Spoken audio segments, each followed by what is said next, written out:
Welcome in to the Punt and Pass podcast. I'm your host, Drew Butler, joined alongside my co-host, Jake Be sure to follow us on social media. We are at Punt and Pass on X and Instagram. Subscribe to our YouTube page as well. We are at Punt and Pass on YouTube, youtube.com/Punt and Pass. I'm at Drew Butler. He's at From Jake. puntandpass.com, the number one destination for all things college football. Week 7 is here. It is a loaded slate. We got some big-time matchups, not only in the SEC, but across the college football landscape. There's a top 10 matchup in the Big Ten as well, out west in Oregon. We, of course, will touch on that. It's the Deep South's oldest rivalry week, the 130th meeting between Georgia and Auburn. Of course, we will break all of that down as well. A couple of great news and storylines to touch on like we always do. Jake Fromm, what's up, man? Yeah, man, what's going on? Really excited about our golf outing coming on later in the week. Pretty pumped about that one. So going to get a warm-up round later on today. Then make sure I don't embarrass myself. But man, excited about this slate in college football coming up. Dude, it is always exciting. And you never know what will happen. Anybody can beat anybody nowadays. I know. And it's just you have to watch. You have to stay up to date, and you have to be paying attention because you'll miss it. You absolutely do. You got to be ready to go week in and week out. We keep saying it. You might get bored of us saying it, but it is truly an NFL-style season now in college football and in the NFL. A loss is just 1 week away. So you can get humbled very, very quickly. You said the golf match. Let me give the people a little bit of an explainer about what's going on. This year is the 5th annual Dooley Dye Cup. It's a great Ryder Cup style matchup between Auburn and Georgia. My buddy Lowry Thomas has put this on. Lowry was a golfer at the University of Georgia. Funny enough, he's from Auburn, Alabama. The Dogs are 4-0. Okay, we're heading into year 5. The Dogs are 4-0. We're playing at Saugahatchee Country Club on Friday. Jake and I are in match 2, but I'm looking at the tee sheet right here. There are some serious golfers who are in this competition. Blaine Barber. Handicaps. Oh, yeah. Blaine Barber is a former PGA Tour golfer. He's representing Auburn. His handicap is a plus 5.7. Nick Cassini, who was a Walker Cup player, a 3-time All-American golfer at the University of Georgia. He is taking on Blaine Barber. Nick's handicap is a plus 4.4. Buck Patton, a former Georgia golfer, plus 1.7. Tyler Hogan, I've known Hogan forever. I think he played golf at Kennesaw State. He's carrying around a plus 0.2. That's a little suspect, but if you know Tyler, that's pretty par for the course. It's going to be a lot of fun. We're trying to go 5-0. We'll definitely keep you updated. Maybe post the results up on social media. But the Dooley Dye Cup, obviously tons of connections between Georgia and Auburn. The guys have a bunch of fun. Jake, I'm excited to see you play. I've never seen you play before. Dude, I'm excited to see you play. I mean, just for the record, for all the listeners out there, next to Drew's name, and yes, you can look this up on the Gen app, but his number says 1.2. Okay. Next to Drew's name. I just wanted to let everybody know. So I'm excited to see Drew Butler play and see what he's all about. That's awesome. I was at the College Football Hall of Fame last night for an event, the Georgia Lions Lighthouse Foundation Evening in the End Zone. I saw David Pollack. I saw Coach Richt, which was fantastic. DP got an award. He got the Gary Stokan Heroes of the Gridiron Award. And then Greg Sankey, the SEC commissioner, he was there also. He received an award, saw Derek Dooley, saw Miss Barbara Dooley, Jeff Dantzler. My dad is a co-chair alongside Gary Stokan. So it was an awesome event. Seeing Coach Richt, though, is the best. Everything that I've always said about Coach Richt, like how much he means to me, and now being 36, having kids, Jake, like phasing out of playing football, you're so thankful for a guy like him. It was awesome because David Pollack essentially reiterated those exact same sentiments. So Lindsay was there as well, David's wife. She looked awesome. Great evening. Always a good evening to get a bunch of Georgia people around a great event. I will say one thing, though. Greg accepts an award. You know, his leadership, you can say whatever you want about Greg Sankey. He is a phenomenal leader. There's no doubt about it. This gala, this ballroom, 90% Georgia people. I'll be damned if Greg Sankey was not wearing an Auburn tie at this event. I mean, it was as blue and orange as Auburn gets. He's in Atlanta. He's at the College Football Hall of Fame. Maybe subliminal messaging. Maybe it was a subconscious decision. I know he's from upstate New York, so maybe it had some Syracuse vibes to it. But I'm looking around and I'm like, this guy's wearing an Auburn tie. It's the Deep South's oldest rivalry week. We got to figure this out. So, Greg Sankey, just think twice, man. Think twice. Congratulations on your award, though. He knows what he's doing. He knows it. There was some subconscious. That was a secret effort. Definitely, he knew what week it was. He's been in this business way too long to not know exactly what he did. I totally agree. He absolutely did. All right, well, let's dive into the meat and bones of this episode of Punt and Pass. Where should we start? Do you think we should start with recapping some of the comments and quotes from Georgia head football coach Kirby Smart? Does that sound like a good idea? Let's do it. I think talking about Kirby is always a great place to start.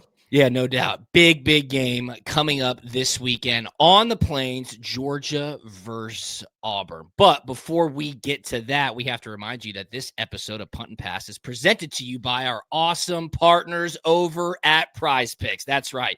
This episode of Punt and Pass presented to you by PrizePicks. Download the PrizePicks app. Use the promo code PUNT. That's PUNT, PUNT.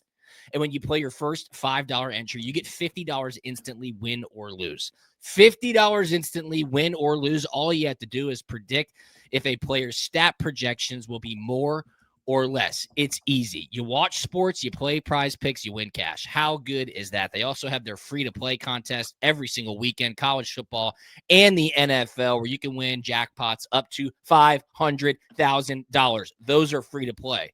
However, if you download the app, tell a family member, tell a friend, use the promo code PUNT, you play a $5 entry, win or lose, you get $50 instantly. That's what we're going to do for you. The DB3 piece coming up in just a little bit. Follow PrizePicks at PrizePicks on social media or go to prizepicks.com. Also, today's episode of Punt and Pass is brought to you by Umberto Injury Law. If you've been hurt in an accident and need a team that fights for you like we fight on the field, Umberto Injury Law is here for you. Umberto and his team know what it takes to win, and they'll stand by your side every step of the way. Umberto is the #1 personal injury and workers' comp attorney in Atlanta. Check them out, UmbertoInjuryLaw.com. Call them 770-888-8901. 770-888-8901, UmbertoInjuryLaw.com. Okay, so Kirby Smart took the podium in his weekly press conference, and one of the things that I think everybody liked to see, regardless of who the opponent was a week ago, was that the Georgia Bulldogs finally started fast. Jake, they got up to a 14-0 lead on Kentucky. You kind of felt like this game was never really going to be in jeopardy. Georgia commanded and dominated really for all 4 quarters. They led at halftime. Well, a reporter asked Kirby Smart during his weekly press conference, what'd you do differently? How did this happen? I thought his response was pretty funny. Jared, roll it.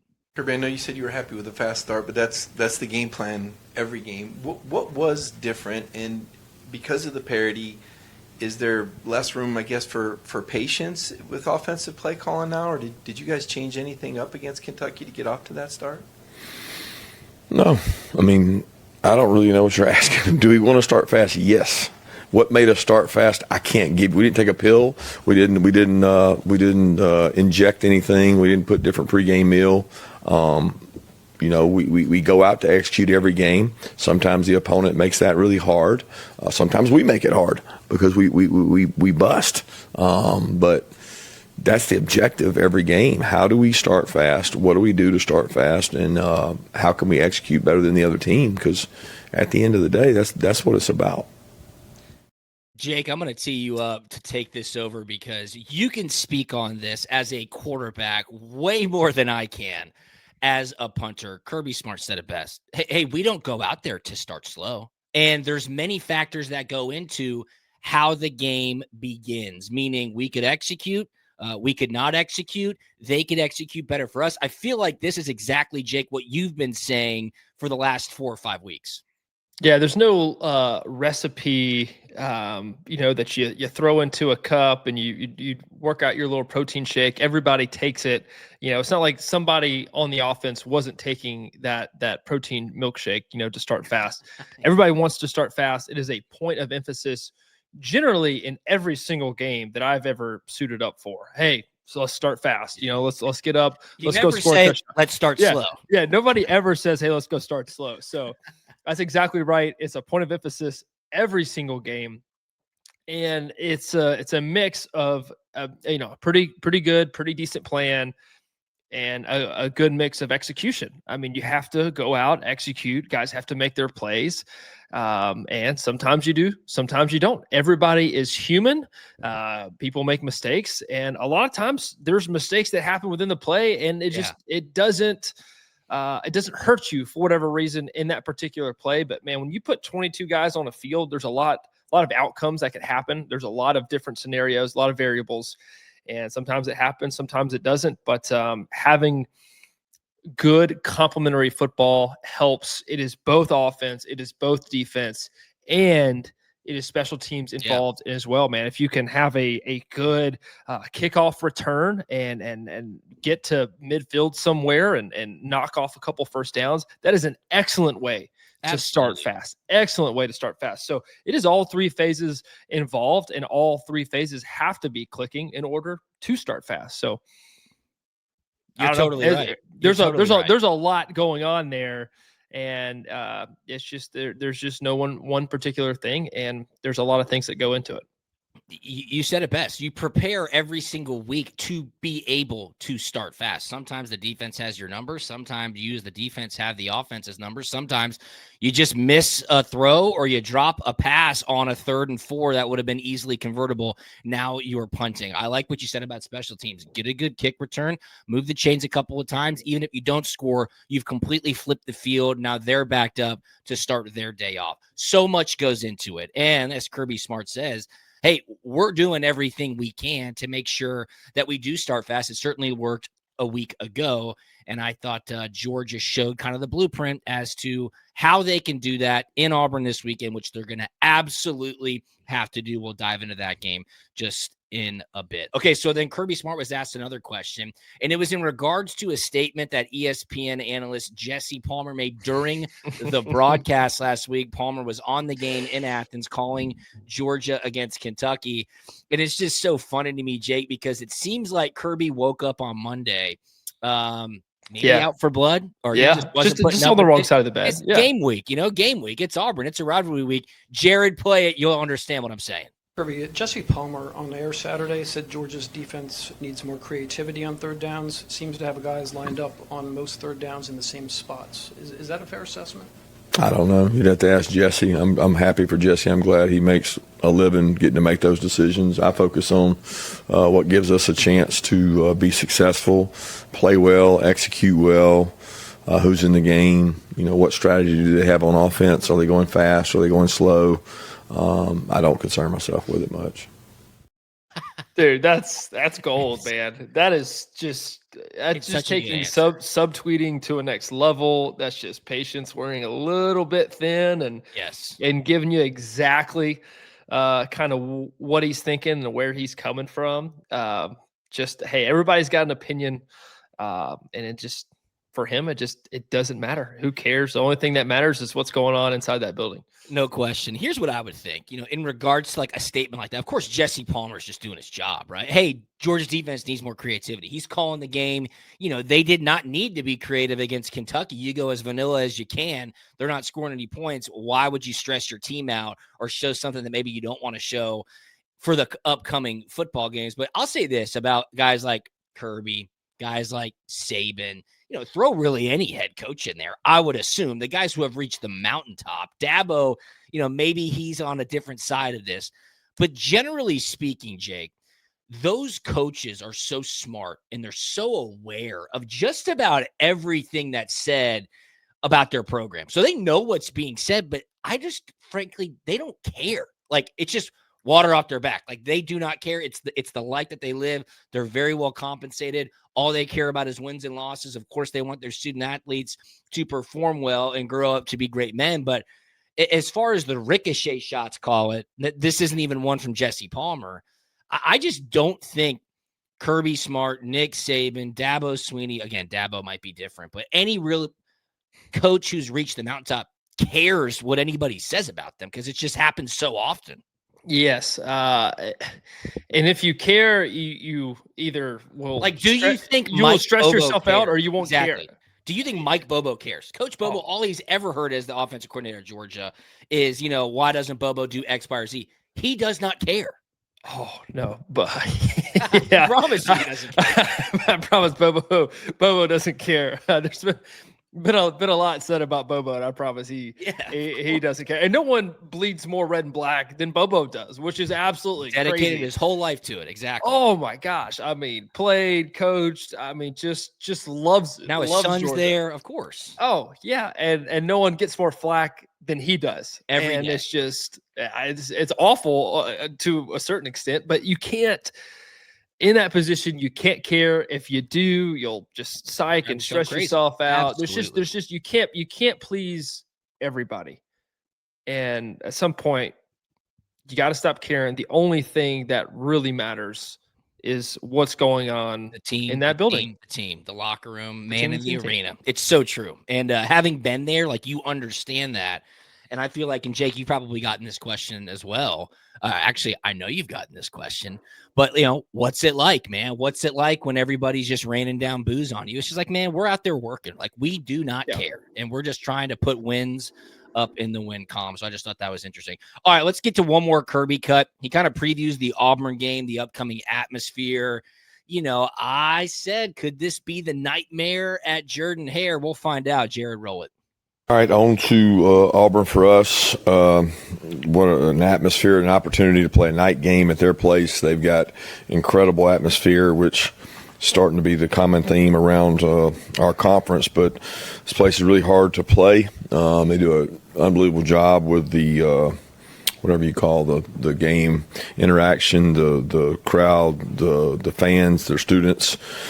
Tremendous job they do. They got a great football team. They've played 2 really, really hard road games in our league against 2 of the premier teams in our league right now, and playing really good defensively. Got a lot of weapons on offense, a lot of great skilled players that do a great job with special teams. Always respect Coach Freeze's teams. They will strike you and hit you and really physical all across the board. You see it on tape. You see the physicality on tape, and that's the way it is in our league. I mean, it's just week in and week out. You're going to play really tight teams. The games they've played, they've been basically one-possession games that came down to the wire on the road in tough environments. So a lot of respect for them. I know they're coming off a week off. Our guys are coming off this Kentucky game and trying to get ready to go play this one today. Yeah, going to be a really tough atmosphere. As Kirby just said, Auburn off a bye. Auburn's lost 2 close road SEC games. This is their home opener. It's a night game. There's a Cam Newton honoring, jersey retirement celebration, whatever it is. Georgia's got to be ready. Georgia's got to be able to start fast. They're going into the Lions' den. There's no question about it. So starting fast, as we've discussed, Jake, is going to be highly important. Georgia being able to execute in a raucous environment is something that they've already done, having gone to Neyland. Quick thoughts here. We'll dive into this game more in just a bit. I think what you mentioned, going back to the Tennessee game and having that experience in the back pocket of the entire team, right? The offense, the defense finding a stop when they needed to, special teams kind of coming into play there. So I think having that game and that experience in your back pocket is going to pay huge dividends in this game and in this matchup with Auburn, because they've already been there before. They've already kind of been tested and trialed by fire. Had the Alabama game where they started slow, had the game in grasp at their fingertips and watched it slip. So they've been on both sides really of the fulcrum there. And I think they come to this game with a lot of experience. And you're worried about this game. However, I know. I am not. And then a quick side story about Cam Newton. I'll never forget playing the NFL. I was with the Bills and Josh Allen, right?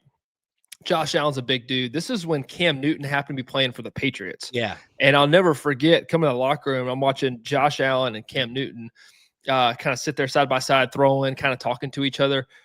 Cam dwarfed Josh. He's a monster. Cam is an absolute monster. I mean, just a ginormous human being. Yeah, I mean, my junior year, 2010, Cam's Heisman year, Auburn was probably top 3 ranked team in the country. They might have been number 1. We're playing the SEC 3:30 game at Jordan-Hare, and this is at the height of the Cam Newton investigation. Remember when the reports were coming out that his dad had accepted $180,000 for Cam not to go to Mississippi State, to go to Auburn. So was he going to play or not? I mean, he is in the middle of a Heisman Trophy type year. Auburn undefeated. 3:30 game against Georgia. We're not good. I mean, we went 6-7 that year. And, I'm on the field way early. Kickers, punters, we're doing our thing. Student section, 100% packed, 2.5 hours before game time. 100% packed. All they wanted to know was Cam Newton going to play because nobody knew. Yeah. So I'm out there kicking. And again, it's like 2 hours before the game. You hear the stadium just erupt. Cam Newton comes running out of the tunnel. And that was it. We actually got out to a pretty good start that game, and then Auburn rolled us in the second half. But that was a wild environment. He was a total baller that year. Cam Newton getting honored this weekend against the Dogs. All right, let's go to second down real quick. I got a couple of fun little statistics. First things first, we've officially reached, Jake, the best part of the calendar year if you're a football fan. Starting today, it's Wednesday evening as we record this. For 49 consecutive days, there will be a college football or an NFL game played every day until November 26th. Wow. Hallelujah. Yeah, the fun starts with Missouri State and Middle Tennessee on Wednesday night. Liberty also plays UTEP on Wednesday evening. 49 consecutive days of college football or NFL games. Snap it up. We're here. We're here. Thank you very much. That's crazy. We also have discovered a trend that needs to be brought to everybody's attention. Jared, pull this tweet up. If you've been watching on YouTube, you can see this. But ESPN has a play-by-play and a color commentator duo of Bob Wischusen and Louis Riddick. They've been on an insane run with games that they've announced over the past month. This comes from College Football Kings at CFB Kings on X. In week 3, Bob Wischusen and Louis Riddick called Georgia Tech's upset of number 12 Clemson. In week 4, Wischusen and Riddick called Syracuse's upset of Clemson. In week 5, Wischusen and Riddick called Virginia's upset of Florida State. And in week 6, Bob Wischusen and Louis Riddick for ESPN called Florida's upset of number 9 Texas. The underdog has upset the favorite in 4 consecutive weeks with them on the call, including 3 top 15 teams losing to unranked teams. So what did I do? I rushed to the ESPN PR website. I tried to find out which game Bob Wischusen and Louis Riddick are on this weekend. However, Bob Wischusen is ESPN's number 2 NHL play-by-play announcer behind our buddy Sean McDonough. So Bob Wischusen calling NHL this weekend. He is not on a college football game. We will keep our tabs on this development because this is something that everybody needs to be aware of. Bob Wischusen and Louis Riddick, upset alert if they are on a football game. That's pretty crazy. And whoever had the idea to hey, let's look into this and see what it is, and you just kind of keep going back and back. And you're like, wow, the odds are very, very slim. Okay, I got one more that was really good, and this is an interesting one as well. Wake Up Barstool. Barstool Sports' new morning show. They were talking about college football trends. There is a guy named KB who sometimes gives some pretty obscure statistics. Notre Dame looks to be kind of riding the ship, right? They started off 0-2. The schedule's gotten a lot easier. They could easily win out and find themselves back into the college football playoff. And on this morning's show, KB says, hey, guys, I just want to let you know Notre Dame's going to win 9 games this year. And everybody was like, well, why not 10 games? Their schedule looks very favorable. Why are you saying this? And KB said, every year that a pope passes away, Notre Dame wins 9 games. And they're like, what are you talking about? In 2022, a pope passed away. Notre Dame won 9 games. In 2013, a pope passed away. Notre Dame won 9 games. In 2005, a pope passed away. Notre Dame won 9 games. And in 1978, the pope passed away and Notre Dame won 9 games. Obviously, a pope passed away earlier this summer. Notre Dame started off 0-2. They do have to play Southern Cal later in the season Just put a little feather in the cap on that one. A highly interesting statistic, a trend that was found by the guys that Wake Up Barstool. Yeah, that's something to look into. Something to look into. So we got the upset trend with Schusen and Riddick. We got the Notre Dame and the Pope trend. So could Notre Dame lose one more game? All right, last thing we're going to do before we go inside the 5. Our buddy Will Leach, who lives in Athens, Georgia, he is a esteemed author, wrote an article for The Athletic, and he asks, Jared, you can pull the clip up here. He asks, is Arch Manning college football's first flop? He says many people are having a bad year in college football, but Arch Manning is having one of the worst. The quarterback has gone from preseason Heisman Trophy favorite and projected #1 NFL draft pick to a man synonymous with failure. And Jake, I'll just tell you this. It seems like college football Twitter has united against Will Leach. However, I'll say this. I don't think they've read the article. It's behind a paywall on The Athletic. Will Leach is simply saying, in the professionalization of college sports, with players getting paid, with Arch Manning being on every single commercial break when you're watching a college football game, and the hype that surrounded him, whether it was deserved or not, whether it was because of his name or just people latching on to the storyline, he could potentially be the first college football player that's seen as a flop. We use flop in pretty much every single sport, not so much in college football in the past, but now in this new era, Will Leach is saying, look, fair or unfair, the guy's only played 7 games, and the general consensus is that he's a flop. It's crazy. Yeah, I don't think it's entirely fair, because it's not like I don't think Arch was sitting there asking for it. You know, it's not like he pulled a Nico Imaliava and said, hey, I'm going to sit out this spring if I don't get a few more commercials. Yeah, exactly. You know, like that's not him. And I still think it's just still way too early to tell. And you can see there's been small strides here and there, but the problem is the expectation was high for him, but the expectation is really high for Texas. Correct.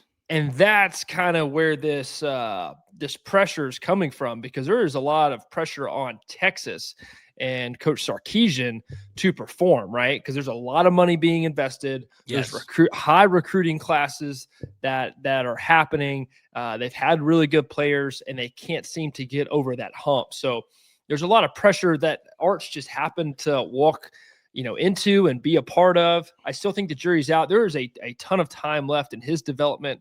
Of course. Take Josh Allen, for example, right? Josh starting at Wyoming, he didn't become Josh Allen overnight. And even in the NFL, right? He had to go through the first season or two of a learning curve before he's MVP Josh Allen. So the ceiling is still very, very high for Arch. But the problem is he's kind of on a time clock when it comes to college football in Texas because of the win now mentality. Yes, you're totally right. And again, people who are just bashing Will for the headline of this article clearly have not read it. I'm going to read a quick paragraph for you in regards to how he feels about it. So please tell this is what Will Leach says. Quote, this is the logical next step in the increasing professionalization of college sports, treating the players who, it cannot be repeated enough, only very recently were considered in our actual lives, quote unquote, children. Now we use them as grown-up cautionary tales, people we click our tongues at saying, well, tis, tis, tis. I knew he wasn't worth the hype before they have even had the chance to grow up. He says Arch Manning has started 7 college football games in his life, and we all already think he stinks. So he's saying it tongue-in-cheek, going, this is the Pandora's box that has been opened up with the new era of college football. Fair or unfair, Arch Manning being cast as a flop, not even halfway through the college football season. So I think he'll pick it back up. Again, he's going to stay in college for one more year, so he should be okay. All right, let's get rolling. Here's the DB3 piece for PrizePicks. Yes, sir. Week 7. This episode of Punt and Pass presented to you by PrizePicks. Download the PrizePicks app. Use the promo code PUNT. Play your first $5 entry. Get $50 instantly. Here we go. Dante Moore, Oregon's quarterback, is a baller. He went crazy last week. Oregon is very good. They have a top 10 matchup in Autzen Stadium against Indiana this Saturday at 3:30. Dante Moore, more than 1.5 passing yards. Dante Moore, more than 1.5 passing touchdowns, Dante Moore, more than 1.5 passing touchdowns for the Oregon Ducks. The total in that game is 55.5 points. There will be points. Dante Moore, more than 1.5 passing touchdowns.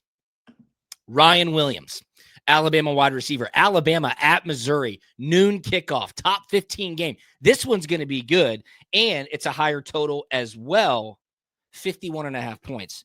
Ryan Williams will get in the end zone if Bama has a chance to win. Ryan Williams, more than a half a rushing or receiving touchdown. And here's the last one, and it might shock you. Gunnar Stockton, more than 208.5 passing yards. Oh, yeah. Gunnar Stockton, Georgia quarterback, more than 208.5 passing yards. Look, he put up 300 plus against Tennessee on the road. I think Georgia just goes in with a very balanced attack. They're going to try to run the ball, which should open up some chunk play opportunities for Gunnar Stockton in the pass game. Gunnar Stockton, more than 208.5 passing yards. There it is. Week 7 DB3 piece on PrizePicks, $20 to win 110. Dante Moore, Oregon quarterback, more than 1.5 passing touchdowns. Ryan Williams, Alabama wide receiver, more than a half a rushing or receiving touchdown. Gunnar Stockton, Georgia quarterback, more than 208.5 passing yards. Download the PrizePicks app. Use the promo code PUNT. Your first $5 entry, you get $50 instantly. Hey, football is all about game plans, and winning cases is no different. Umberto Injury Law builds a strategy tailored to each client, making sure nothing gets overlooked. Just like breaking down film, they study every angle to give you the best shot at success. They have succeeded for me. They can succeed for you. You don't pay anything until they win for you. Learn more at UmbertoInjuryLaw.com, 770-888-8901, UmbertoInjuryLaw.com. All right, let's go inside the 5. Number 10, Georgia at Auburn, 7:30 p.m. on ABC. Georgia just a 3.5-point favorite. The total, Jake, 46.5. I know you're confident. I'm not as confident. They've got to get off to a good start because it could become the nightmare in Jordan-Hare if they don't.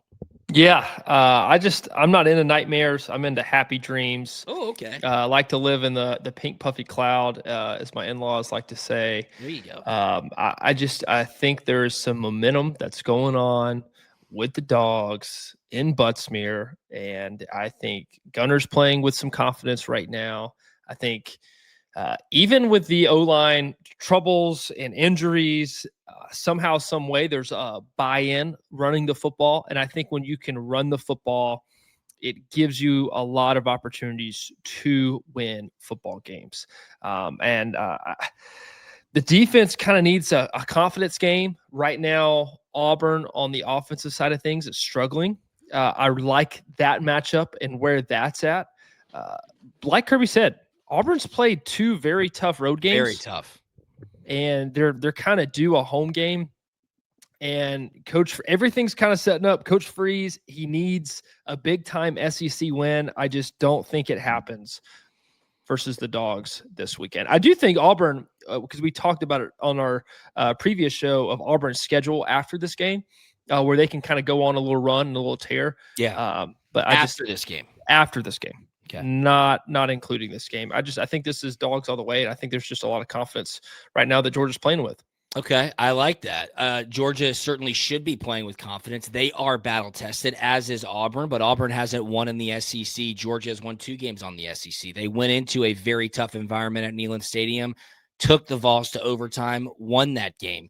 Put up a good fight against Alabama, came up a little bit short, righted the ship against Kentucky, and I can't stress it enough. Georgia is running the football. I think they're ranked 5th in the SEC right now in total rushing. It's exactly what you want, especially building off of what was not a good season running the ball last year. Georgia also stops the run at a high rate. Their rushing defense is performing very well. I'm concerned about Georgia's defense's capability to stop what Hugh Freeze will try to expose of them. Hugh Freeze is a great play caller. Hugh Freeze has had success against Kirby Smart in the past. He's watching the tape. He understands what Georgia's defense is not doing well. He's going to go in there and try to expose it immediately. How can Georgia's defense adjust in game? That will tell the tale. I think Georgia wins. I think they flipped the score of what they lost to Alabama. Georgia wins 24-21. Georgia does not cover because the line is 3.5. Going to be a great game. Cannot wait to watch that one on Saturday night. How about the game at noon, Jake? Number 8 Alabama at 14th ranked Missouri. Noon kickoff on ABC. Alabama only a 2.5-point favorite. The total is 51.5. These are two teams that want to remain undefeated in SEC play. Yeah, something to watch out for. Missouri has the top-ranked offense in the SEC, and they're at the top in rushing. We know because we watched the Georgia-Alabama game. Alabama's rushing defense, not very good. They got ran over by Georgia, but for whatever reason, it just didn't seem to matter, and they found a way to win. So this 2.5-point spread, give me Bama by 10. Wow. I don't know how or why I feel this way, but man, Bama and DeBoer and Ty Simpson, they're figuring something out. I think they're about to go on a run and on a tear, and they're coming together. They're gelling right now, man. Bama is just they're a sexy team to buy into right now. And I don't think Missouri is for real. Wow. I'm sorry. That's just the way I feel right now. Okay, let me tell you a name to watch out for on Saturday. His name is Ahmad Hardy. He is the transfer running back for the Missouri Tigers. He came over from Louisiana Monroe. Here are his stats through the first 6 games of the season. 5 games? 6 games. 1, 2, 3, 5 games. They've played 5 games. They're coming off a bye week. You ready? Yeah. 100 yards rushing, 112 yards rushing, 250 yards rushing, 138 yards rushing, 130 yards rushing. That is good for 9 touchdowns, 103 carries, 730 yards, 9 touchdowns, averaging 7.1 yards per carry. Ahmad Hardy is a beast. Yes, Alabama is playing well. Alabama's offense is clicking. So is Missouri's. I love the over 51.5, and I just think there's value on Missouri here. Close game. Hey, I hear what you're saying, and I want to hit a quick rebuttal here because I just want to reiterate my confidence in Bama here because Missouri, I said, is not really for real because they haven't played anybody. You ready for their schedule thus far? Yes. Central Arkansas, Kansas, Louisiana, a very not meeting expectations South Carolina team that they beat 29-20, and they've played UMass. And they played South Carolina at home. Mm-hmm. I just think first from a situational spot, look at Bama. Bama on the road at Georgia, physical game, they win.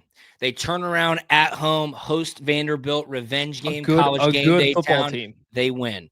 Now you go on the road early, play Florida State, Missouri, but next week they're at night at home against Tennessee. I just think this might be a trap game, so watch out. I'll take Missouri. You've got Alabama. Hey, we've got the Red River rivalry. 6th-ranked Oklahoma is taking on Texas, unranked Texas. This one, of course, is in the Cotton Bowl at Dallas, 3:30 p.m. kickoff on ABC. How about this? Texas is a 1.5-point favorite. The total is 42.5. Some questions around John Mateer's availability. It sounds like he should be good to go. Can Texas bounce back and knock off their hated rival in Oklahoma? Yeah, I was listening to Coach Venables talk about could Mateer play. He hasn't done any good on good yet in practice. That was a big thing for him. Oklahoma's playing good ball. They're doing some good things offensively. We know that because of Mateer, and the backup seems to be doing really well. Oklahoma's finally playing some really good defense. I just think Texas has their backs up against the wall, and they have to win this football game. They have to. If they don't win and they go 3-3 to start the season, I mean that's trouble in paradise. That's a fire sale that you see in the NFL where they just start trading guys away. Oh yeah, you're 100% right. 3-3, and you started the season off as the number 1 ranked team in the country. So tell me this: why is the line Texas minus 1.5? Is it the desperation, or is it just the spot and maybe Mateer not being able to play? Obviously, Vegas is putting this line out. I think Mateer plays. I think Oklahoma wins. I think it's a big win for Oklahoma. I'm not going to take the cheese Excuse me, I am taking the cheese because clearly Oklahoma getting points if Mateer plays will be the most public play of the day. I'll be on that public side. So you're taking Texas? Give me Texas. 1.5 for sure. All right. Laying 1.5. Man, they have to win. They have to win this football game. Hungry dogs run faster, no doubt. How about Florida? Can they go back-to-back with another big win over a team from the state of Texas? They're in College Station taking on 5th-ranked Texas A&M. This game kicks off at 7 on ESPN. A&M is a 7.5-point favorite. The total is 46.5. Can they do it back-to-back, or was it just a one-and-done for Billy Napier and the Gators? With A&M being 7.5, I kind of want to take Florida in this one, that they've figured something out, and they got some good juice and some good mojo going on in the building. Defense played really, really well. You get a similar kind of dual threat skill set. They just had a good plan versus Arch Manning, and you got Marcel Reed. DJ seems to be playing really good. Just throw it to number 6. And he's good to go. So give me Florida in this one, especially being at a 7.5-point underdog. I think there's some wiggle room there. And then again, we just talked about desperation and people needing to win, man. Florida have to beat some teams on this remaining schedule. It has to be somebody. Why not 8 a.m.? This one should be close. And I agree with you. Yes, Marcel Reed's playing at a high level. Yes, Texas A&M at home at night should have an advantage. But Florida's really good on the offensive and defensive lines. That will keep them in football games as long as DJ Lagway doesn't throw 5 interceptions. Yeah. So I think it's close as well. I'll take Florida with 7.5 points. All right, let's finish things up. Go out west quickly, Jake. 7th-ranked Indiana taking on 3rd-ranked Oregon. 3:30 p.m. on CBS. Our buddy Brad Nessler on the call. Oregon just a 7.5-point favorite. The total is 55.5. This is where College Game Day is. Look, Dan Lanning gets these boys ready to play. Kurt Cignetti, brash, cocky, confident. I like Fernando Mendoza, their quarterback at Indiana, but anytime Indiana gets that opportunity, I'm not counting that Illinois blowout. They seem to fall short. This should be too much. I think Oregon rolls. Yeah, I'm kind of buying into what you're selling. Very similar to the Alabama-Missouri game where it's, hey, are they really battle-tested? Have they really played anybody? Oregon just went to Penn State, beat Penn State, and then now they're rested, coming off a bye week. There is some good things happening going on in Oregon right now. They are loving Dan Lanning and what he is doing, man. Like the buy-in up there just seems electric. It's almost like everybody up there is on drugs, and they probably are. And they are just, I mean, they're all in it together. And man, it's dangerous when there is that much buy-in in a locker room. And everybody's motivated, and everybody's moving and pulling in the same direction.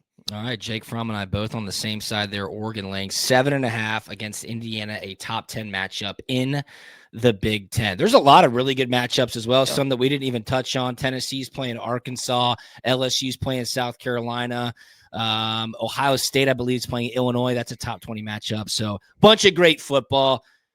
You know, you got to listen to Punt and Pass to get ready every single week for your college football weekends. This episode of Punt and Pass presented to you by our awesome partners over at PrizePicks. Download the PrizePicks app. Use the promo code PUNT. Your first $5 entry, you get $50 instantly. I gave you the DB3 piece. I'll put it up on social media as well. Tail it. $5 entry. Promo code PUNT. $50 instantly. Watch sports, play PrizePicks, win cash. They are the best. Follow them at PrizePicks and the PrizePicks.com. Remember, Umberto Injury Law is your first call when accidents happen. This episode of Punt and Pass brought to you by Umberto Injury Law. Don't wait. Visit UmbertoInjuryLaw.com. Today, Umberto Injury Law, protecting people, fighting for justice, winning results. That is mi amigo Umberto. Go to UmbertoInjuryLaw.com. Follow us at Drew Butler, at From Jake, at Punt and Pass, puntandpass.com. Jake, anything on the way up, man? No, man, excited about another good weekend in college football. A lot of good games. Excited to watch it, man. Dog's going to roll. Yes, weather should be great. Have an awesome weekend, everybody. We will talk to you next week. See ya. We out.